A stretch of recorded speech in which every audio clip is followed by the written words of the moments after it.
Welcome back to the Class Podcast, the Patient Voice Amplified. I'm Adam Cherrington, happy to be with you again, and joined by my colleague Dan Chick. Good to see everybody again. Dan, you came back. We're doing this again. Here we go. Well, we can't get enough of each other, it seems, Adam. We're always doing something, working on. So this has been really fun. It's so exciting to get unique perspectives, what's happening in healthcare, especially for the patient. Yeah, it's certainly an underrepresented perspective, I think, in the industry right now, especially how they engage with technology and some of the pains and successes that they're having today. Well, one of these times we need to talk about consumerism and how that's entering healthcare, and you're making me think of some things we see and hear about and people ask us about. The Amazons of the world, the Ubers, the DoorDash, all those things. That would be a fun topic for us to explore, but you're right. It's the patient's voice is underrepresented, and hopefully we can help with that a little bit. Case in point, our guest today is going to be my neighbor and friend, Aaron Bentley. He's the CIO of Salt Lake City, and he has a wonderful technical background, and also his family's been on some healthcare journeys. So that's going to be a great conversation. I'm looking forward to that. So, Dan, I think at the heart of what we do here at Class is interview the market, get their perspective, and make sure that's heard. And our crusade here, our podcast here, is to make sure the patient's voice is there. So I want to make sure we spend some time talking about what are we hearing most recently. Conversations we've had in our research or just things that are surfacing. Would love to hear any recent conversations that you personally have had on this topic. Yeah, I was talking to a chief operating officer, COO of a small federally qualified health center, FQHC today, and he was sharing with me his experience with a patient experience improvement vendor that they use to measure the patient's experience.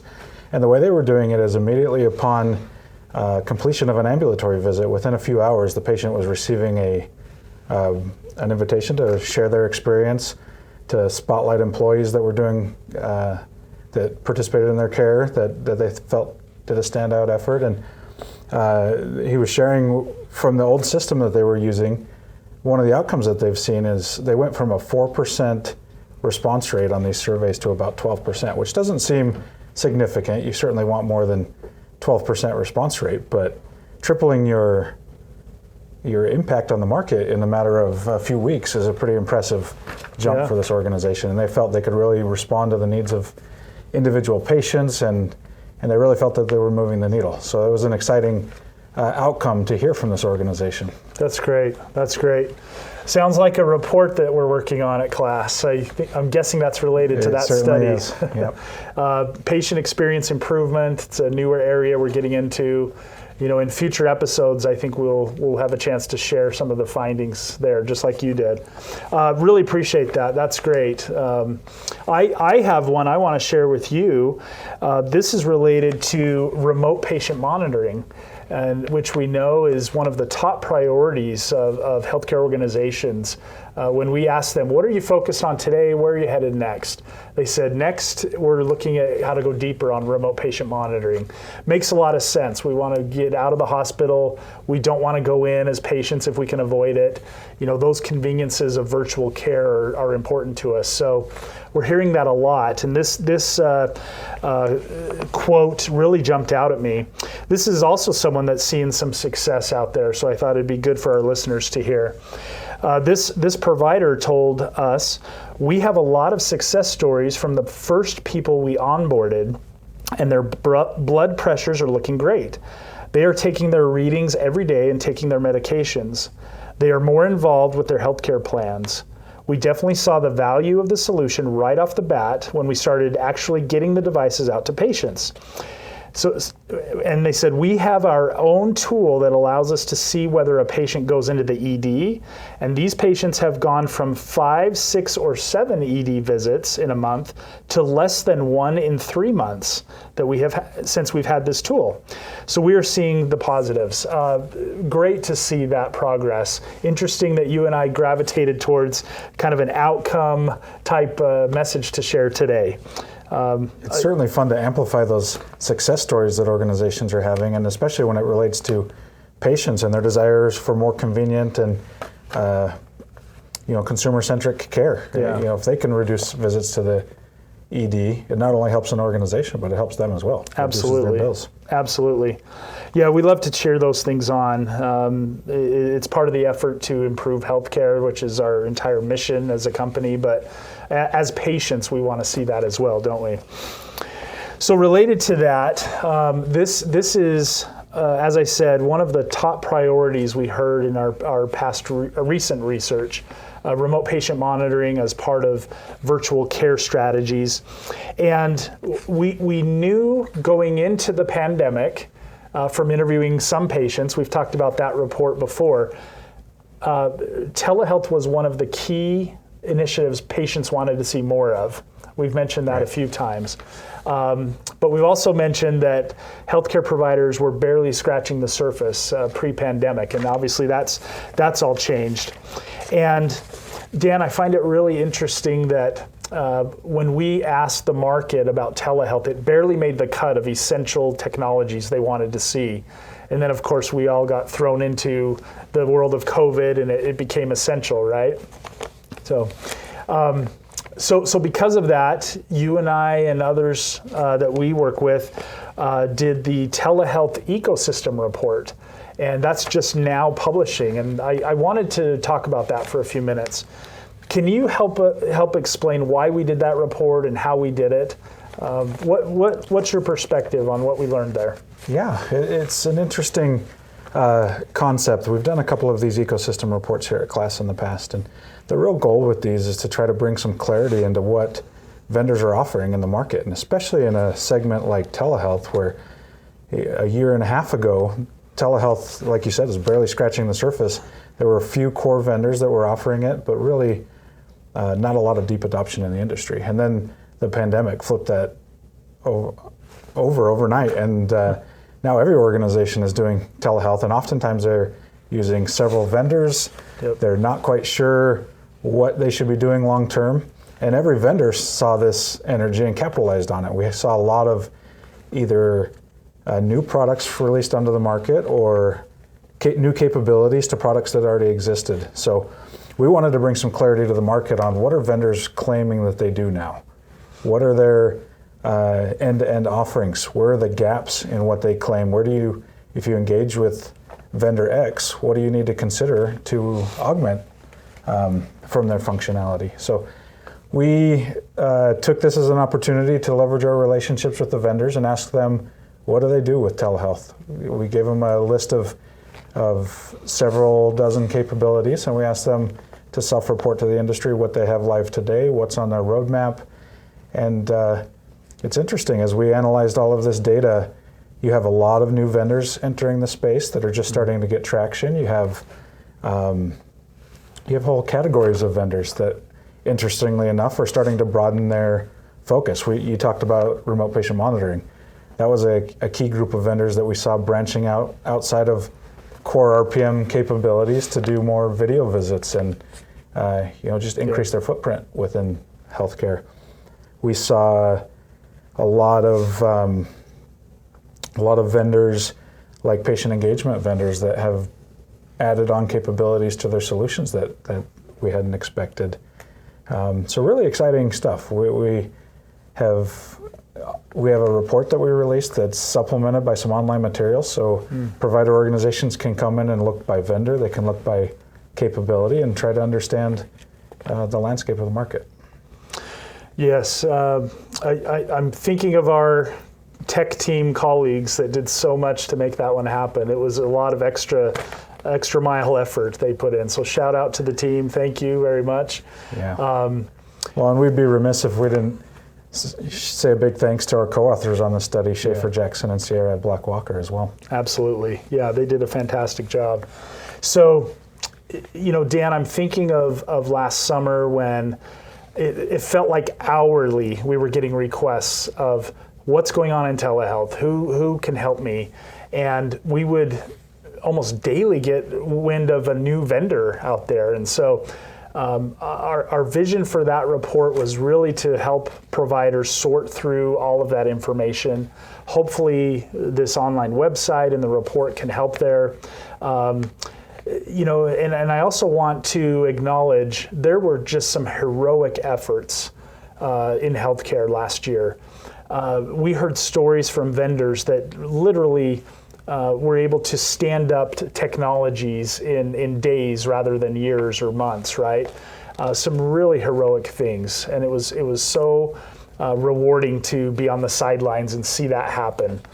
Just some amazing things, a community of healthcare professionals coming together in the best way to help all of us as patients. We really saw some awesome things. Yeah. And it's worth noting that a lot of them did it out of benevolent desire to help the industry. Yeah. Many of them offered the solutions for free initially to help organizations respond to the pandemic and deliver great patient care. That's a great point. Really cool stuff, really neat things that we witnessed.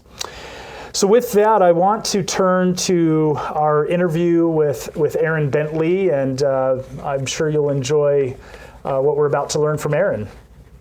I'm very happy to welcome to our podcast my good friend and neighbor, Aaron Bentley. Aaron, so glad to have you with us. Glad to be here. Thanks for the offer. Thank you.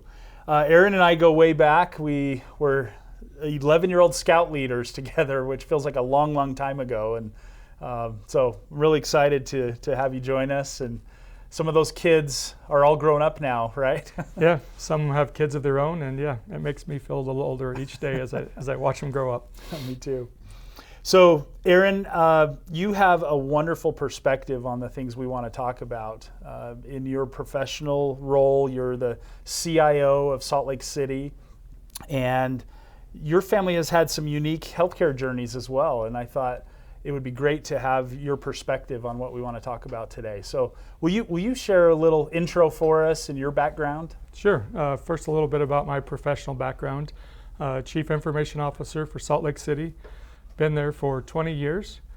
Prior to the city, I had a stint with Intel, and there I worked in their product line, software product line. And prior to that, worked for a contractor for some of the startups that now here in Utah we call the Silicon Slopes.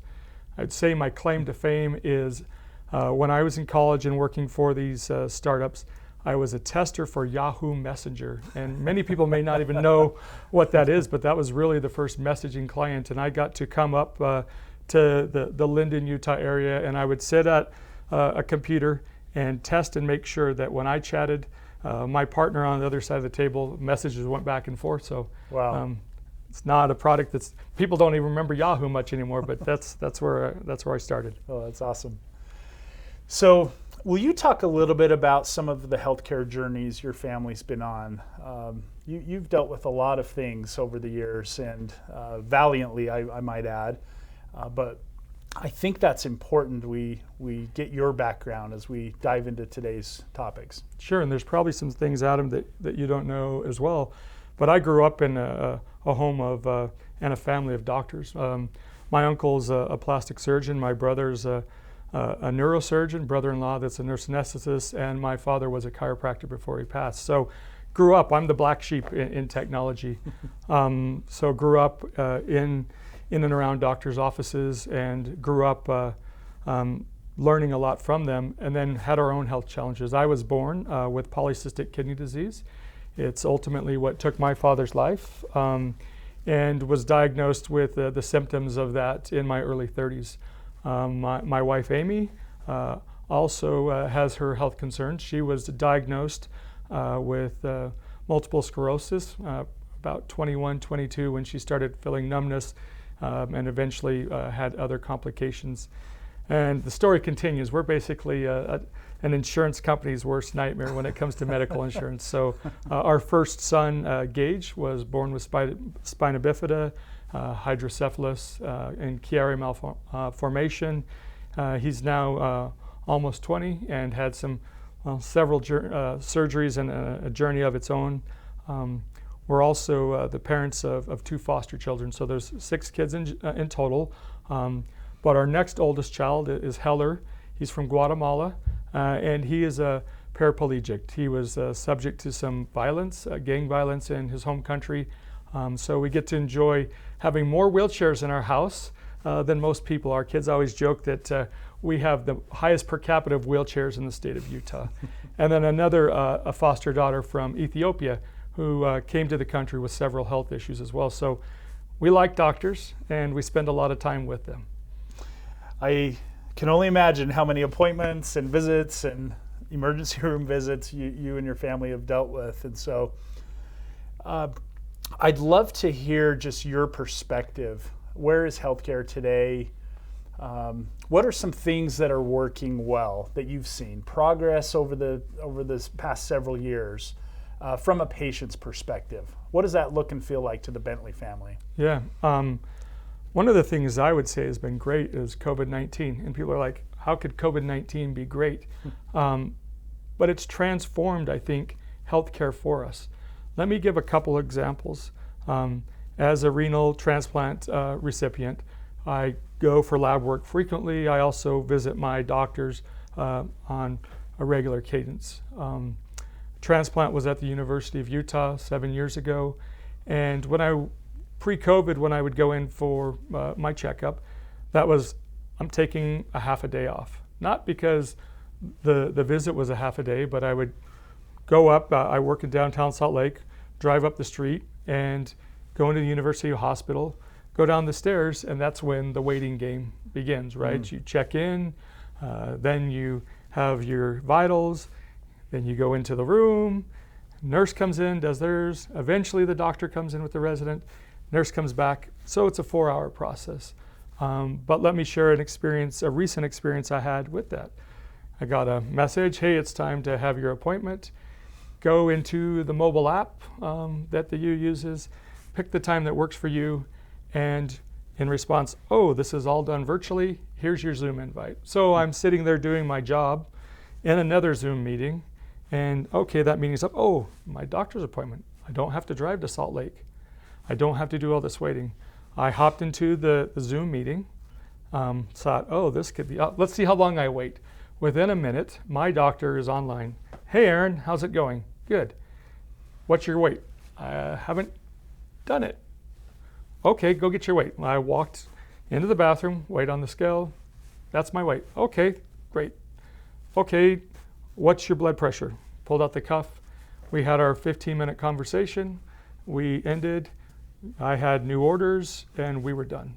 For me, as someone who's going to have a life of working with a nephrologist and working with, it changed the world. It saved me all this time. Another example was early in COVID, I thought, well, I probably had COVID, where we were headed to Mexico to do a trip at an orphanage, and I wanted to see if I had antibodies. How do I find out if I had antibodies? I went to Smith's, looked online, oh, there was no, I guess they were doing testing, reached out to my brother that's a doctor, no, you really want to do the blood testing. Googled, how do I do antibodies? Found a website, signed up, went to a lab, and on an app said, you have antibodies, you've had COVID before. Those processes have changed. So to me as a consumer, that's incredible. So rather than a whole day's journey or all of these things, you just go to the local grocery store, Smith's, local pharmacy, you can get information right there. Yeah, it's strange to think of a silver lining of a pandemic, isn't it? But I would agree with you. We hear of some of those examples, and I believe as patients we're going to be and are more bold to say to our clinicians, I want care differently. I know we can do it because we did it in 2020, and so I would agree with you. Those are great examples. So, Erin, you're working on some projects in your own job right now, things that you've installed and you've seen, things like interoperability and the importance of a quality implementation and those things. You have a different perspective, but it's so similar. I'd love for you to talk about some of those recent projects you've told me about. Yeah, I think something that we're learning as technologists and as people in general is we really can't make decisions in a box, and we can't design in a box, and we can't hire people in a box. So I'm going to give you 2 examples. One very recent. Mayor Aaron Bentley, the mayor of Salt Lake City, we're moving towards a chief equity officer. And I was asked to be a representative of that board. Also on the board, we had a diverse group. But one of the things that was most powerful was for that chief equity officer is we reached out into the community and we picked some of the equity champions to sit on that panel as we interviewed people. And what does this have to do with technology? Well, and what does it have to do with this interview? The power of that was, I've been on hundreds of interviews before, hired hundreds of people. When we brought the community members in to that discussion, we picked a different set of candidates and forwarded on a different candidate than we would have as internal directors in Salt Lake City. We had their view. And I expand that to a project that we did. Our team was tasked with building a new business license system. So any business in Salt Lake City, whether you're cutting someone's hair, feeding them, you have to have a license. And that process was quite ugly. We're government, we love red tape, and we decided to do this process a little different. There's a committee, a small business and a large business committee that's appointed by the mayor and city council in Salt Lake City. When we started this process, instead of our coders just writing code, shoving the pizza boxes under the door and out comes the code magically, or our business license management just saying this is exactly what we want, we had the community members come in, and each sprint we use an agile methodology. Every 2 weeks, what do you think about this? Is this what we're doing? How can we fix it? In the end, that product is not Salt Lake City's product. That product is the businesses of Salt Lake City, the program managers. It's not, IT doesn't own that. And it was a great transformation. And guess what? Adoption, we didn't have to force that change management process. It was their change. It was their idea. They were aware. They wanted to be a part of it. And those are kind of the things as we as technologists look forward, we can't just build things that we think our community needs. We can't just hire people who we think are what the community needs. Boy, that's fascinating. So what I'm hearing you say, it's not if you build it, they will come. It's if you build it together, they'll come with you, they'll design with you. And I love the adoption comment. Right. That's critical. So many good analogies there of involving patients in what you're working on in healthcare, what the healthcare community can and should work on. So great examples. I love that. Erin, talk about where do you think healthcare should go from the patient's perspective? What else is needed? Sure, and I'm probably a little radical, so in my thoughts, and it's probably because of being, I would say, a super consumer of healthcare. One of my biggest frustrations, and maybe it's triggered by something even this morning, I brought my new little puppy to get vaccinated, and just the process of filling out paperwork. So this is dog healthcare, I get it, it's veterinarian, but it's the same application we have. We have so many specialists and so many doctors. We don't just have a primary care physician. But even if we did, I love how it's turned to I just get the iPad instead of the paperwork. I love where that's gone. But I'm of the mindset of, you have my data. If I authorize it, please share that with all of the specialists, even in your own network. So I would love it to be across networks, but even in my own network, sometimes it's like, okay, I went from the general practitioner, now I have to go here and do the same paperwork. We're getting to the point where, at least my blood works, at least you don't have to poke me 15 different times because you trust the blood work. But why couldn't the different hospital systems and the different providers say, this is Aaron Bentley, this is his unique ID, or social security number I know is something we don't like to share, but this is Aaron Bentley, this is his profile. And share that so we're not having to do that, not just for my ease, but I believe I would get a better overall 360 approach to my healthcare because they're saying, oh, Aaron went here, Aaron did this. This is the big picture of Aaron. Maybe he's working on a weight loss journey here. So when I go over here, don't yell at me because I'm fat, right? You know that I'm trying to do all these things. That's the 360 approach I would love to have when it comes to healthcare. You know, one thing I wanted to ask was, what are some patient-centric technologies you've seen that you feel are working? You mentioned the online check-in or a registration. That's a great example. Anything else you've seen where you're like, this is really cool? And it could be in healthcare you've seen or out of healthcare that you wish was in healthcare. Well, one of the things I love in healthcare is the mobile app and my labs. So I have to track where my GFR is or different levels, and I can do that. I go to my app and there's a map and it shows me, it's a graphic that says, here's where your levels have been. If I just get the labs every couple months, I'm like, crap, there's a red flag there. What should I do about it? But if I can go look back and say, oh, that's that same red flag that we've had all along, and we talk to the doctor about that, and that's just something I get to deal with. I love having that instead of like, oh, wow, the little exclamation point that says this is out of range. I think that's great. I've told you about telehealth, and I believe if it's up to me, I would probably only go see the doctor once a year and use telehealth for this. There's this technology can't solve everything. We need the personal touches, and we need that. But having the option to do that, I have a compromised immune system. Every time I walk into a hospital, I freak out a bit because when I had my transplant, they're like, let's get you out of here as soon as you're going to likely get more sick staying here because all the diseases.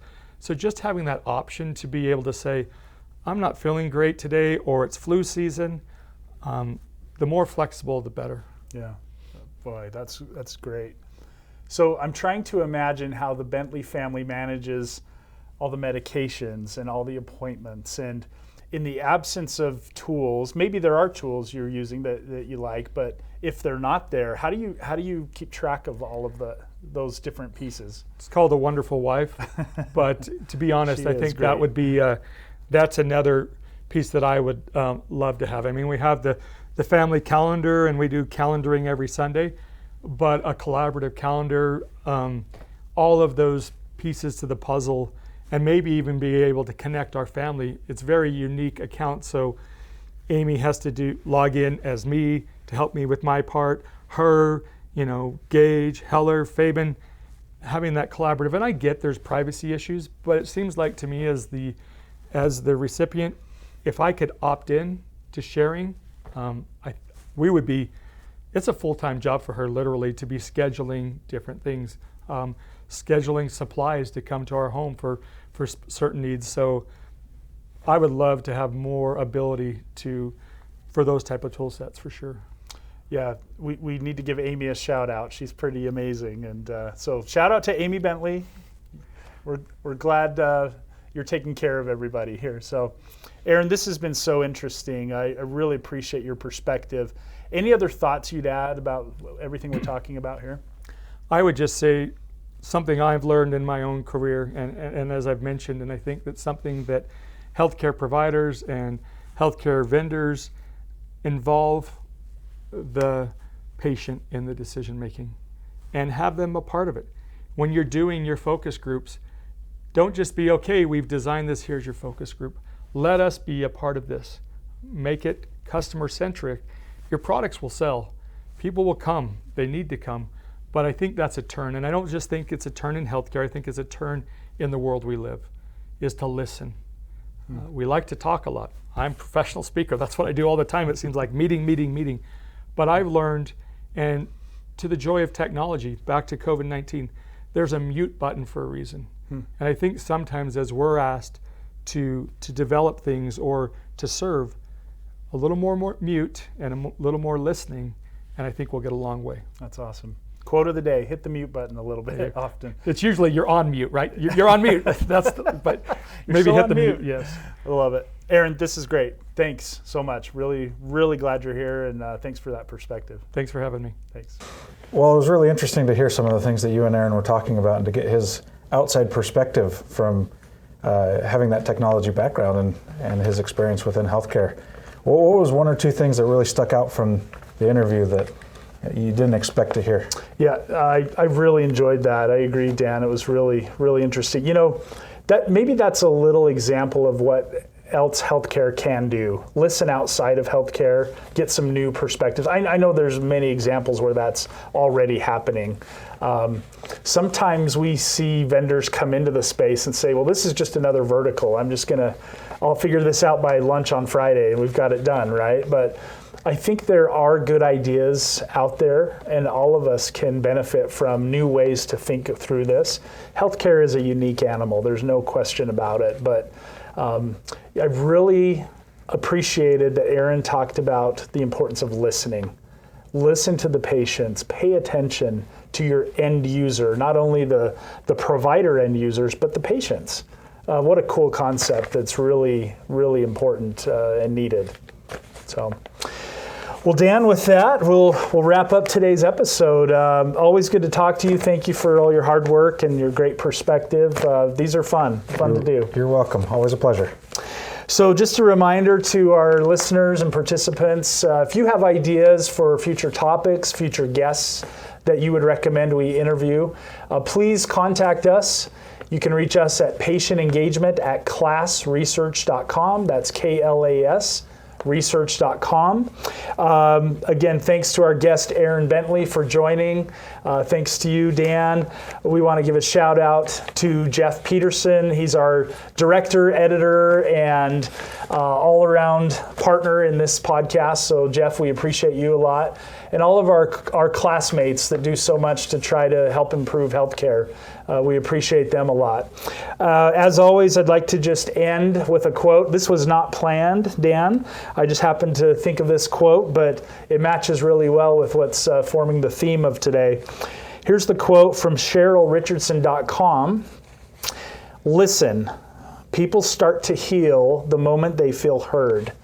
I think that's absolutely essential in our message here. So thanks for joining. We look forward to bringing you additional content in the near future. Take care.